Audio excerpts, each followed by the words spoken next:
2023లో ఎప్పుడైతే సెప్టెంబర్ 19, 18, 19 తేదీల్లో అవును ప్రత్యేక సమావేశాలు పెట్టిర్రు.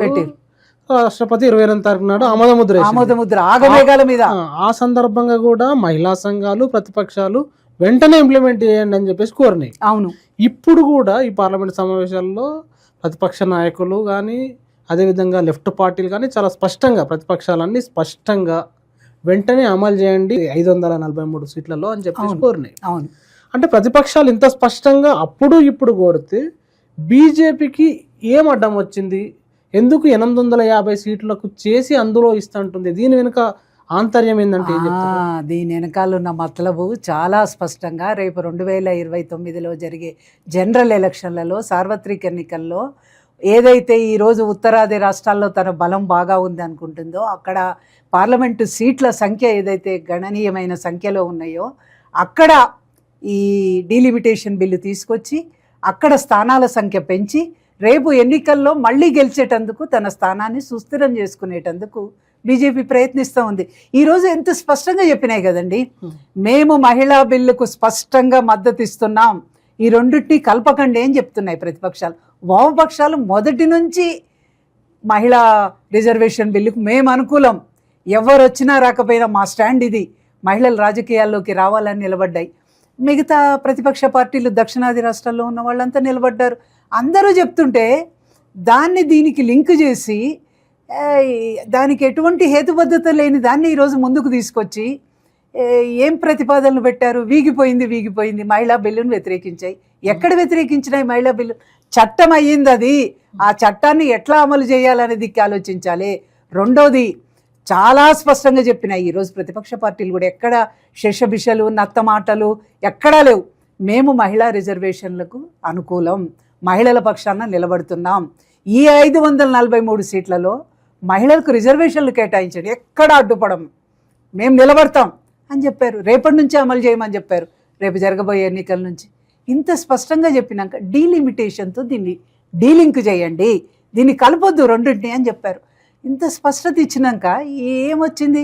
కావాలని దీని వెనకాల దీన్ని పెట్టి ఆ రాజకీయ లబ్ధిని తాను పొందాలనే ప్రయత్నం మోదీ స్పష్టంగా చేసినాడు. ఆ బురద మళ్ళీ ప్రతిపక్షాల మీద జల్లాలనే ప్రయత్నం చేస్తున్నాడు.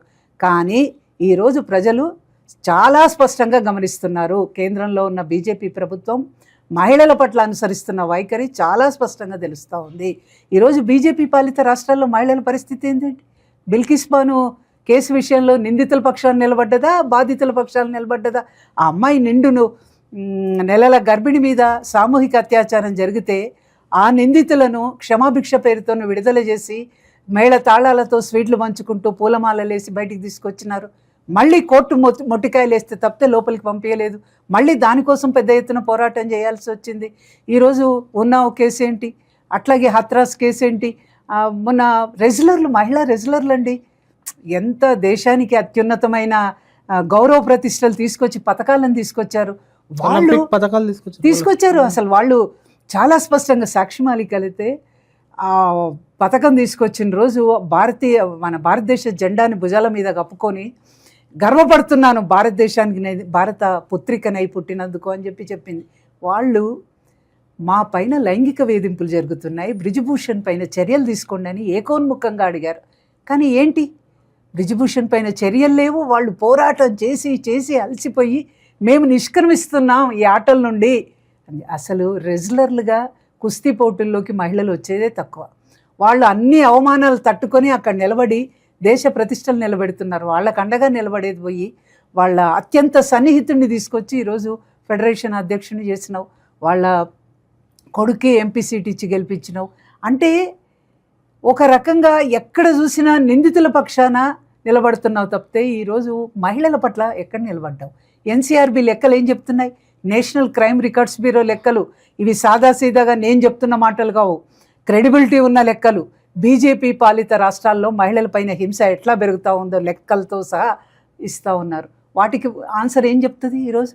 అంటే బేటీ పడావో బేటీ బచావో అని చెప్పేసి 2014 నుంచి అంటున్నారు, అవి నినాదాలుగానే మిగిలిపోయినాయి. మరి బేటీ బచావో ఎక్కడ జరుగుతూ ఉంది? నోటి మాటగా మన్ కీ బాత్ అని మాట్లాడుతూ ప్రజల బాత జన్ కీ బాత్ వినట్లేదు నువ్వు. నీవు ఇష్టమైనప్పుడు నువ్వు మాట్లాడుతూ ఉన్నావు మన్ కీ బాత్ అని చెప్పి.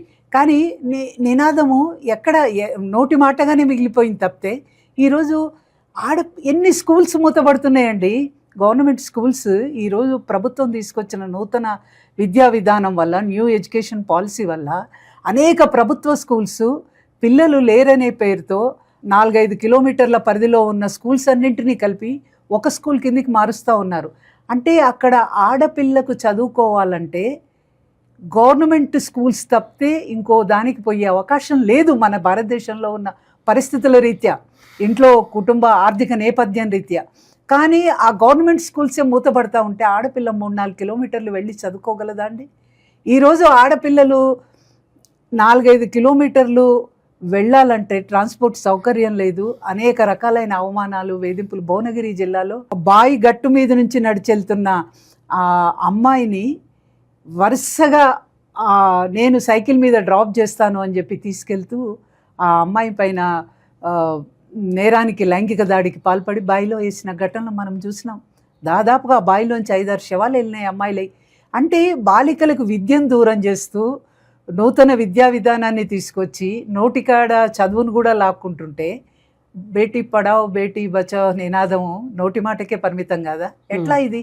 అందుకనే ఈ బీజేపీ ప్రభుత్వం ఈరోజు ప్రజల్లోకి పోయి ప్రతిపక్షాలు మహిళా బిల్లుకు అడ్డం పడ్డాయి. మహిళా బిల్లుకు ఎక్కడా అడ్డం పడలేదు.